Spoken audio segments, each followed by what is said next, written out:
अच्छी तरह चारों तरफ से हो जाए। तो इसके अंदर आपने फिर वो जो कंपोस्ट है ना वो फिर इसके अंदर भरनी है।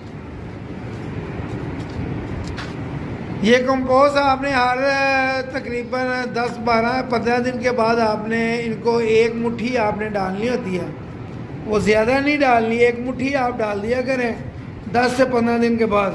गोटी करके डालनी है, वैसे नहीं डालनी, वैसे डालोगे तो वो पानी से बह जाएगी। गोटी डालो, गोटी करके डालोगे ये मिट्टी के अंदर चली जाएगी सारी। ये देखिए ये मैंने साइडों से ये डाल दिया। जब आप इसको पानी देंगे तो ये पानी के साथ सारे पौधे को मिल जाएगी। उम्मीद है कि ये चीज़ आपके नॉलेज में आ गई होगी कि ये मेथड कैसे इसको खाद देनी है। इतना आसान मेथड है ये, आपको अल्लाह की मेहरबानी से